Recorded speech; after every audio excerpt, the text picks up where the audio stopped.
Have you ever wondered if you're too old for video games? Now, I'm not talking about the kiddie stuff, but at 43, I'm questioning if I'm too old to fully enjoy Resident Evil. Welcome back to the world of survival horror. I started this journey in 1996, at a time when pop sensation Take That announced they were splitting up. A very young Obi-Wan Kenobi was breaking records and having a massive impact in the world of film, playing a junkie in Trainspotting.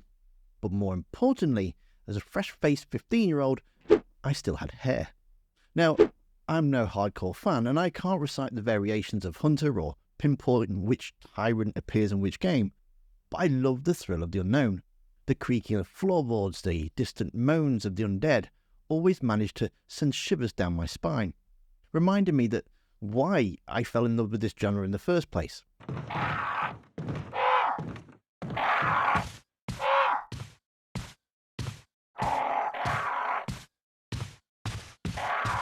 We've transitioned from a golden age of survival horror to survival action.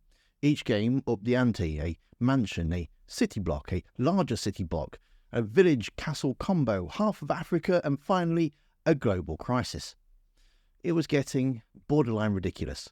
The enemies evolved too, from the iconic tyrant overshadowing the original villains and the zombies, to the absurd bioweapons and even a dinosaur.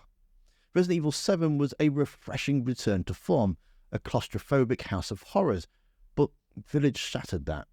We've traded pseudoscience for the supernatural, and I crave a return to the series' roots.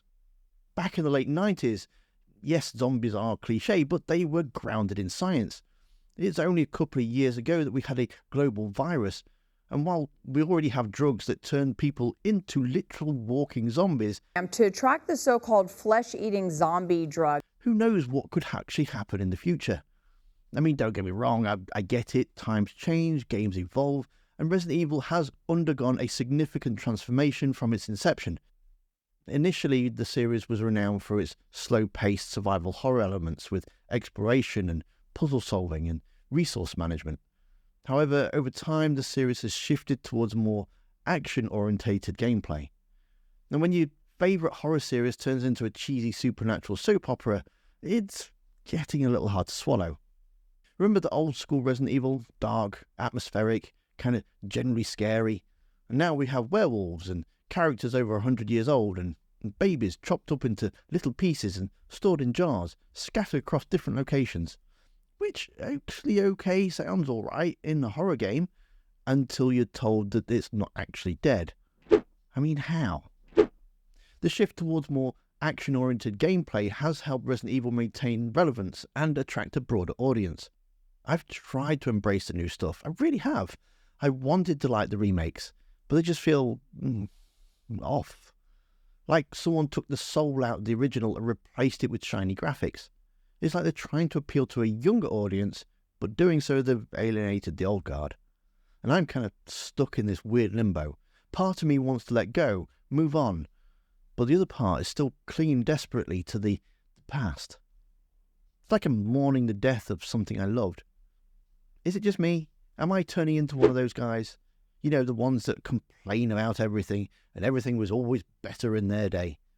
I'm 43, and I'm starting to feel like a dinosaur. The gaming world has moved on, and I'm struggling to keep up. It's a weird feeling. On one hand, I'm proud of being a long-term fan, someone who's been there from the beginning. But on the other, it's like I'm clinging to the past for dear life. Maybe it's possible the series has lost its way. Or maybe, just maybe, I'm too old to adapt.